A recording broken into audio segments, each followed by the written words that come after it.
David Littleproud, you can understand how frustrated taxpayers are, right? They put billions and billions of dollars on the table for welfare, and we do it because we know if a family can't feed their kids or put a roof over their head, we're all the poorer for it. You know, we will create a whole another generation of dysfunction. And we had a system with a card that ensured that money was spent at the grocery store, it couldn't be spent on grog or at the pokies.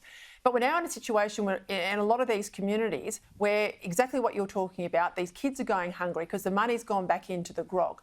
Now, surely you don't need to be a rocket scientist to know that if you've taken that away and you've got this crime wave, you've absolutely got to put it on the table. What is the point of the voice if you've got all of these Aboriginal voices telling you what they want, and the government refuses to listen? Yeah, and Peter, what I've got to say, I don't think this is this generation. I think we've lost potentially the second and third generation before these.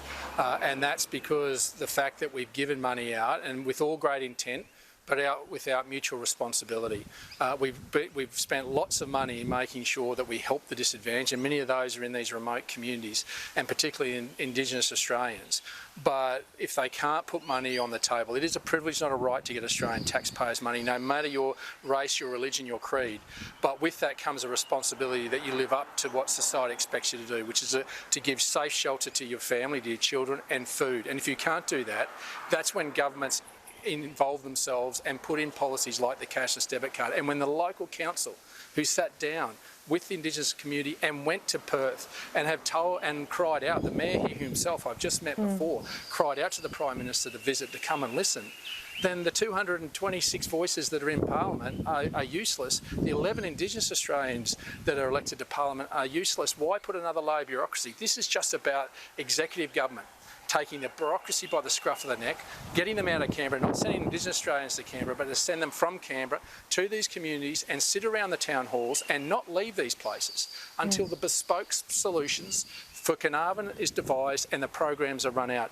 I mean, Kay was even telling us for small amounts of money, you can... Yeah, I mean, Kay's even telling us the small solutions here, just to have a safe home for kids, cost you nothing.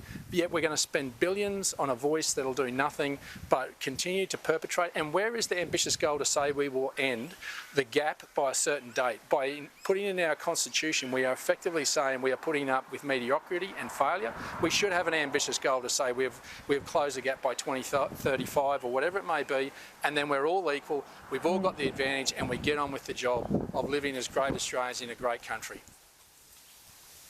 David Littleproud, thank you. We'll stay across that issue too. David Littleproud's there with the broader coalition, some ministers, shadow ministers, and the opposition leader for some time.